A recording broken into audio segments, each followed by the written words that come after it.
And staying in space, there are thousands of metal-rich asteroids orbiting Earth, but can they be mined for the good of humanity?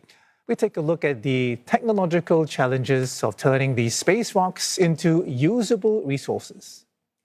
Asteroids are getting a lot of attention lately for their potential to be treasure troves of valuable metals. Take 1986 DA and 2016 ED85, for instance.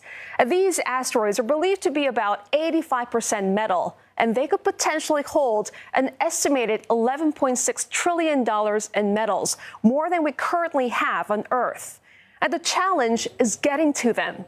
For decades, space exploration was simply too expensive to make asteroid mining realistic. But that's starting to change thanks to more affordable space travel. A seat on a SpaceX rocket, for example, is now 3 times cheaper than the old space shuttle. Additionally, missions such as NASA's OSIRIS-REx and Japan's Hayabusa 2 have already returned asteroid samples, revealing the vast wealth floating around in space. We've calculated that there are about 17,000 asteroids that will come floating by the Earth-Moon system over the next 20 years that are candidates for asteroid mining. Dr. Joel Sercel, CEO of TransAstra, a California-based space infrastructure company, says the opportunity is bigger than people think. In the short term, this is about harvesting the resources in space for use in space. These are materials that are not necessarily very expensive or precious here on the Earth, but the high cost of carrying them out of the Earth's gravity well and getting them into space is just too high, whereas the asteroids are just up there waiting.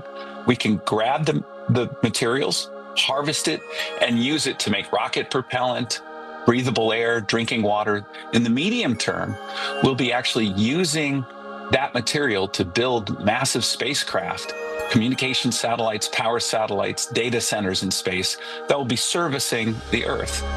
But mining asteroids is far from simple. Dr. Sercel says it all hinges on 4 core challenges: detect, capture, move, process. Detection is about our telescopes that we can use to prospect and find more asteroids. Capture is about capturing them in enclosures or bags in space because there's no gravity to hold the dirt down when you're mining asteroids. Movement is about better rocket propulsion systems in space.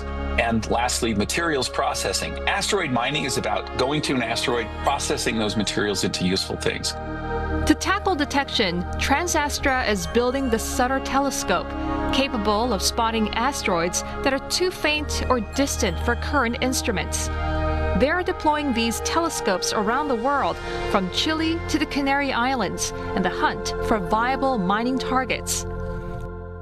Meanwhile, another California startup, Asteroids, is staking its claim in the space mining race, with a focus on extracting precious metals from asteroids.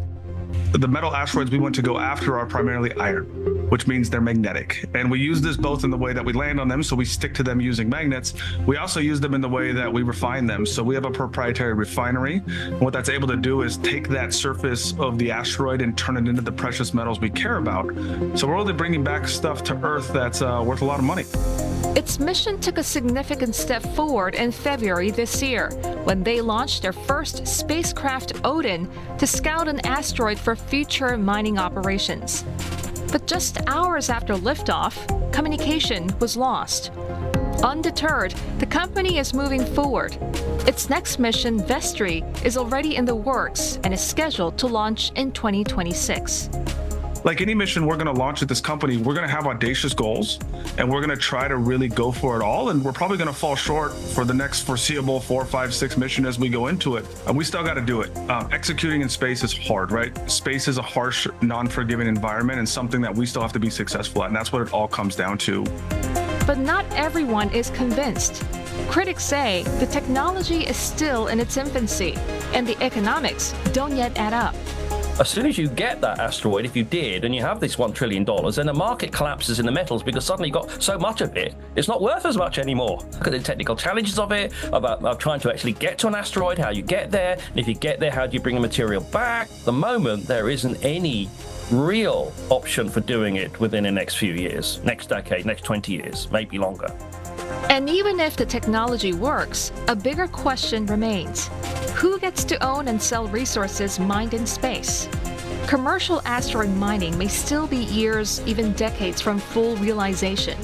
But with companies such as Transastra and Astroforge pushing the boundaries of space technology and attracting major investment, the once far-fetched dream of harvesting resources from asteroids is now getting closer to liftoff.